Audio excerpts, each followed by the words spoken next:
I'm glad for you, but also I kind of want you to suffer a little bit. That way it's more of an interesting story.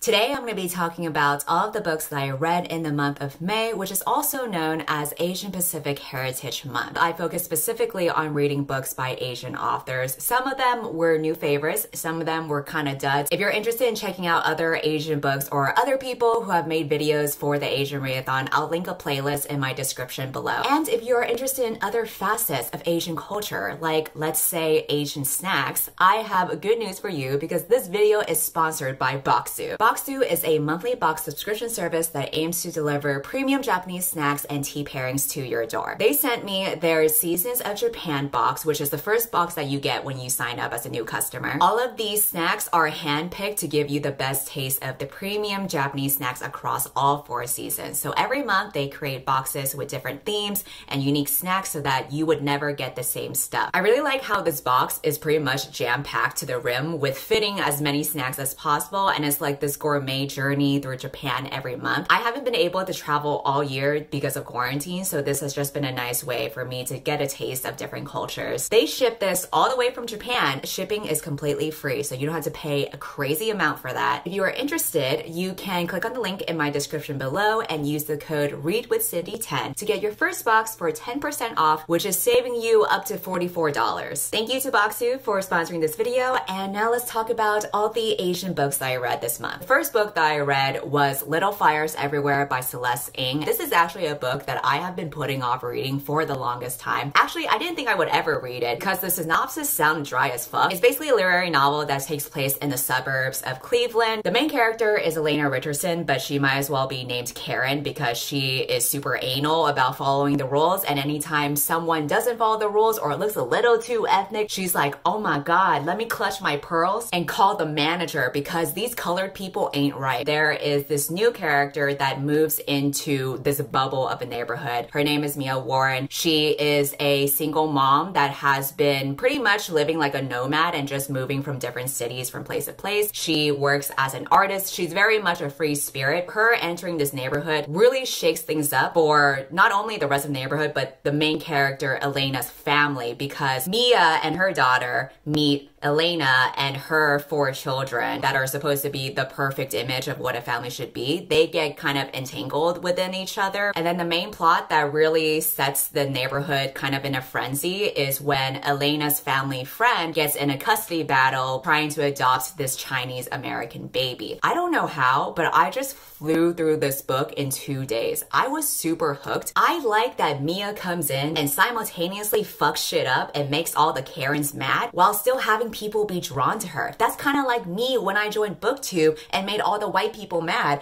but you're still subscribed. They're like, where the hell did this ethnic bitch come from? No one knows, but they're making the girlies mad. What I really enjoyed about this story was the depiction of white upper class entitlement. Elena Richardson is such a Karen, but she's such like a realistic one. Like you can kind of understand her rationale because of how privileged she is. And then once the plot kicks in with the custody battle of whether this white family should be able to adopt this Asian baby or give the baby up to her original birth mother, who is like this poor immigrant, it's like, what's the better life for this baby? And the neighborhood is so split apart on like what the best thing to do is. And I really love how this is kind of like a moral dilemma that really shows everyone's asses, because how you feel about this particular situation is so dependent on the way that you grew up, and it shows people's class and racial differences in a really interesting way. It's done in a subtle way that's not shoving in your face, so it gives you enough space to think through the issues and kind of make up your own conclusions for yourself, whereas the show is very much in your face and it's like, look at how racist these people are, which I was fine with because I still enjoyed the drama from the show. The only thing that is preventing me from fully embracing this book as 5 stars is the fact that the ending didn't really give me as much closure as I would have liked. Part of that is because so much of the story and so much of the emotional stakes in the ending is so dependent on on Elena's kids, but I really didn't care about the kids. I thought their story arcs were gonna build up to something, but it really wasn't anything substantial in my eyes. And I ended up liking the show more just because they changed the ending in a way that gave me exactly what I wanted. When I read the book, I really wanted this specific ending in my mind. I felt like that would have been so much better in just tying everything up together and been more impactful. But then the book didn't give me that, and it was a little bit more open-ended, whereas the show gave me pretty much what I wanted in my head. So I ended up liking the show better. I will say, if you are interested in the story, you should read the book first before the show, because the show basically adds on new layers to the existing book. If you watch the show and then read the book, I feel like the book will go way slower for you and not much will happen. Overall, I still really enjoyed the story. I was pleasantly surprised by how much I enjoyed it, and I'm definitely gonna check out Celeste Ng's other books too. The next book that I read is One Day We'll All Be Dead and None of This Will Matter. True.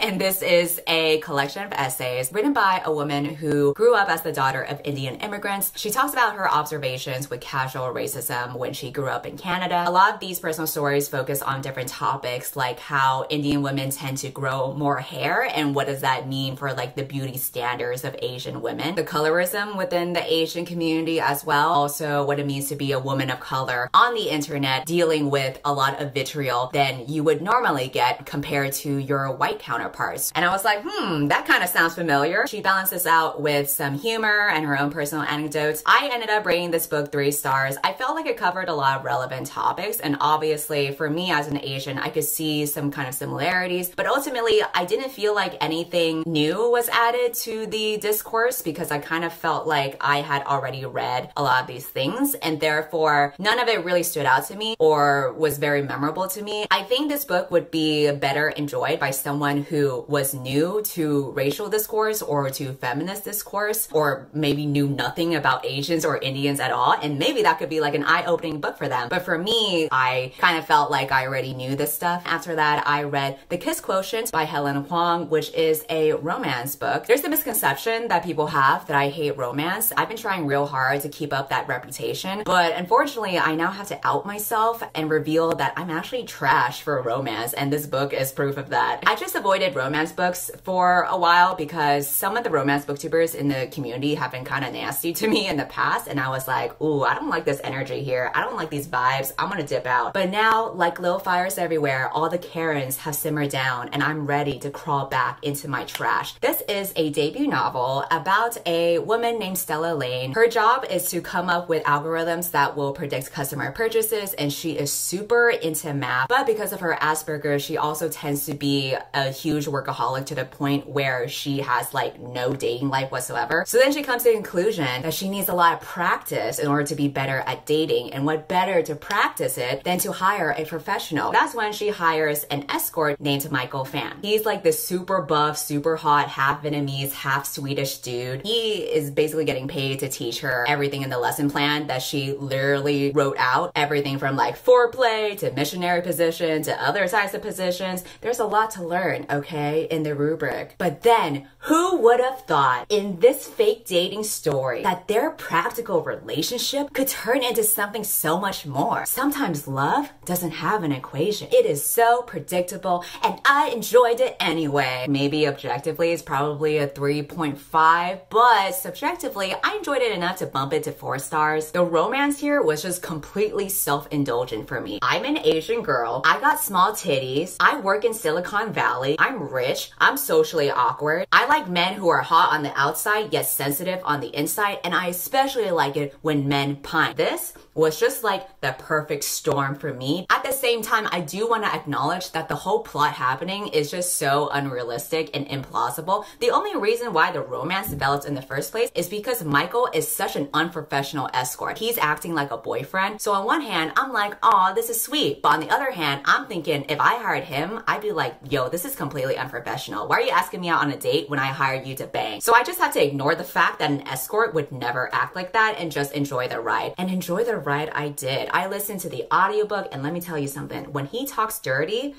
The narrator really got into it. That's all I'm gonna say. At first, when they first do it, she's like kind of self-conscious because she got small titties and everything and she doesn't know what to do. But then when she takes off her clothes, he's like, holy shit. Damn, look at those areolas. He was so obsessed with her small titties. He thought that they were the perfect thing in the world. I was like, you know what? As president of the Small Titty Liddy Committee, I appreciate that. I am tired of all these big titty ladies getting all the spotlight. Now it is my time to shine. So Michael can go ahead and motorboat all he wants when really he wouldn't be able to do much because, you know, it's just like a flat chessboard. But you know what I mean. At some point, the main character offers him $50,000 for the first month just so that he can pretend to be her boyfriend. $50K for the first month? That's a yearly salary for a lot of people. I would volunteer to bang her to get $50K in 1 month. Another thing that I found hard to believe was that Michael is a super hot dude and obviously a super sweet boyfriend and is super attached and very sensitive and sentimental, but he has these self-esteem issues where he thinks that nobody wants him other than for his body. That didn't make sense to me because clearly he's a nice dude, so he already has an advantage over 90% of men. The bar for men is so low that I refuse to believe that no one actually genuinely loved him until he met the main character. He becomes so smitten with her because she doesn't treat him like a piece of trash and doesn't objectify him. And I'm like, is the bar really that low? Like, really? Oh my god, she's treating you like a person? I didn't know it was that easy. But at the same time, the fact that he is so completely whipped is 100% what I want in a romance. I've discovered something new thanks to this book. Not only do I like himbos, I also realized that I like hot men with self-esteem issues because hot men who are confident cannot be trusted. They get too cocky and they get too sure of themselves. I like when men are kind of uncertain about their place in the world and their place with me. Michael was just so awed by the fact that the main girl wasn't treating him like a piece of shit. I was like, damn, I want it to be that easy for me to get a guy. A constant subplot or turmoil that he goes through throughout the book is that he keeps on thinking that she's too good for him, she's too smart for him, she's too successful, she makes so much more money, he would never be able to match up with her. And I'm like, damn, maybe that's kind of how I want my future boyfriend to think of me. That I'm like this mega successful Silicon Valley hoe and he's just nothing more than a street rat. But overall, I enjoyed it. I thought it was a very cute and light and fluffy read. There were very minimal conflicts, which is good because I didn't want to get bogged down by that. I just wanted like a simple and easy book to turn on my brain and indulge in, and it was just like a nice way to give myself a mental break. Again, I really liked the relationship dynamics of this successful Silicon Valley woman and the sweet guy who pines after her and thinks that he'll never be good enough for her. And he's so patient and sensitive, and all the girl has to do is just like not be a dick.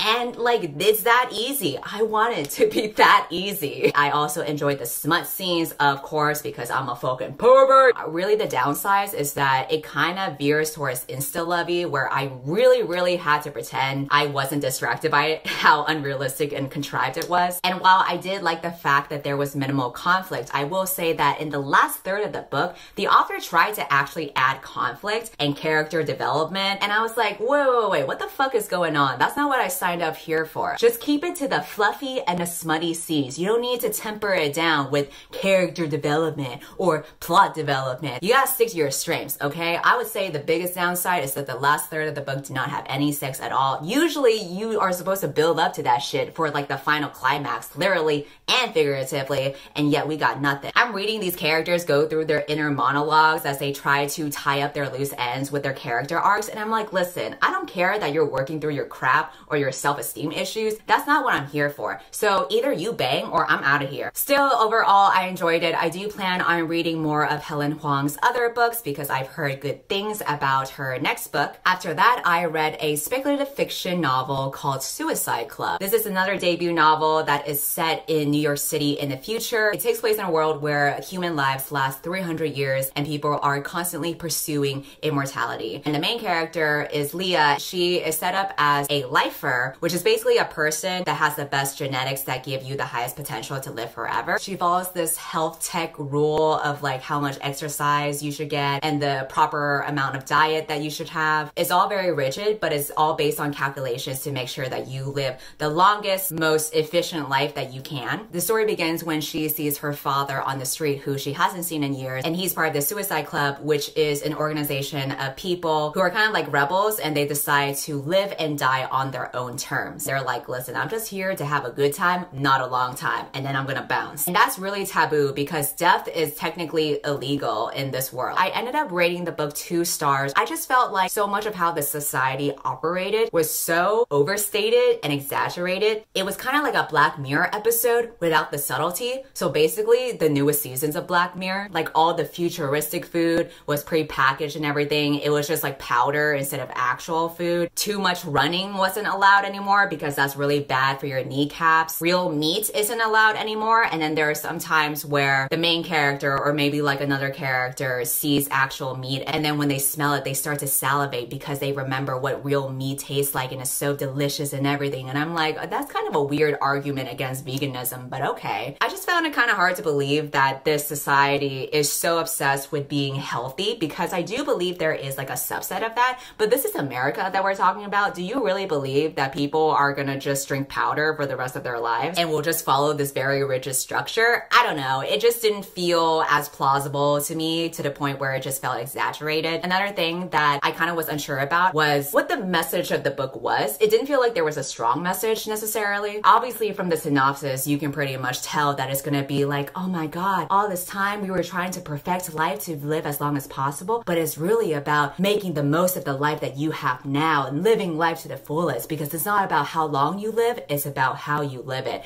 And it's like, yeah, duh, obviously we're gonna get a message like that. Isn't that like every dystopian society where people are immortal? And on top of all of that, I just didn't care for any of the characters. I thought that they were very dull. And if I don't care for the characters, then the ending doesn't really emotionally resonate with me in comparison, because I really don't care if the characters die or not or live forever. Overall, I just felt like it's a very cookie cutter dystopian story. It had a lot of underdeveloped world building that wasn't really expanded based on what you can kind of glean from the synopsis, and that's why I rated it 2 stars. After that, I read a historical fiction novel called The Downstairs Girl. This follows a 17-year-old Asian girl who lives in Atlanta, and by daytime she works as a lady's maid, and by nighttime she actually has this secret identity of being an author for a newspaper advice column where she pretends to be this older southern white lady named Miss Sweetie. Her column becomes wildly popular because nobody knows who Miss Sweetie is, and she realizes the influence and impact that she can have. She starts to have more radical ideas that spread to other women where they believe, oh, actually, maybe it's cool to be single. Maybe it's cool to like not depend on a man for the rest of my life. The tension of the story is when her column gets bigger and she has to deal with the backlash that follows when her column challenges these ideas about race and gender. I rated this 3 stars. I thought that it was okay. What I liked the most about it was just this general concept of a story that takes place in the South and is historical fiction and it's based in the US, but we get to focus on the point of view of an Asian girl. I feel like a lot of times historical fiction that takes place in the US doesn't feature Asians at all. When people picture the South, it's either white or black people, and we don't get to see much of an Asian perspective. I liked the depiction of like an Asian woman existing back then and challenging racial and social norms. So I do think this would be like a good, simple book for young Asian girls to read, but I couldn't rate it any higher than 3 stars because I couldn't really enjoy this more on a personal level. I felt kind of bored for most of the story because the plot didn't have as much tension or drama when there could have been so much potential. I like historical fiction, and obviously I like boring ass suburban family drama, so I could have easily been swept up by this, but I don't think the potential was really taken advantage of as much as it could. The stakes weren't raised high enough. So many of the problems that the protagonist faces get resolved so easily that it's like there wasn't any tension in the first place. And I just feel like that's kind of a shame because there's so much juicy shit that could be happening. Like, she's literally an Asian girl pretending to be a white woman for a newspaper. If she were caught for that, that bitch would be in danger right away. They don't allow chinks to give you advice, okay? That's awesome that you are finding your voice and you are working on living your best life, but where is like the drama? Where's the juicy tension? We can't have things be too easy. Otherwise, what's the point of reading a story? It's gotta feel earned and deserved. It's gotta feel like you went through this journey with them, and it feels so much more satisfying when they finally make it out in the end, despite all the hurdles that they go through. There were so many restrictions for Asian girls back then that it almost seemed too easy for her to get away with a lot of this shit. I'm glad for you, but also I kind of want you to suffer a little bit. That way it's more of an interesting story. And then the last book that I read this month was the only non-Asian book, that is Into the Drowning Deep by Mira Grant. I picked this up because it was the book choice for Paper Cut Book Club. This is a sci-fi novel that is about killer mermaids. I was hoping that it would be literally about killer mermaids, like we would be reading from the perspectives of killer mermaids, but unfortunately, all the perspectives that we read were humans. This follows a crew of people who go on the ship because they're filming some kind of documentary about whether the existence of mermaids is like a real thing. Because a couple years ago, there was a different film crew that had tried to film some kind of mockumentary and then they got killed. Now, a new crew is being assembled to try to find out the truth of what really happened. You follow different characters where some people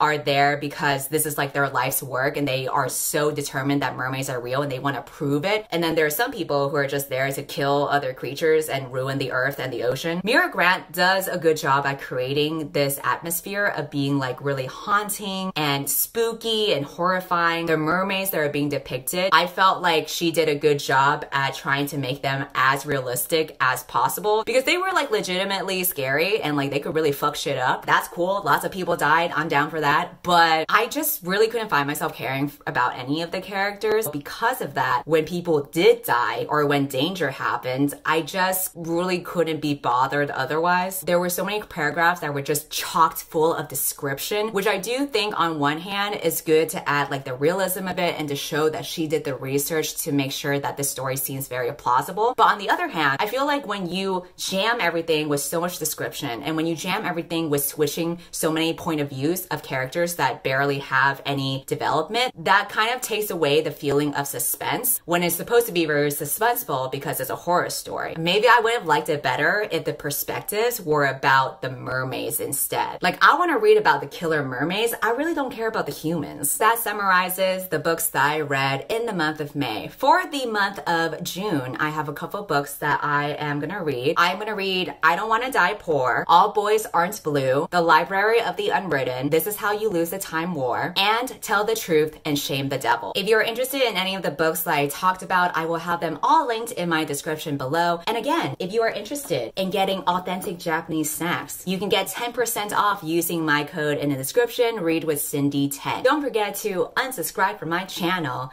and goodbye. Like sushi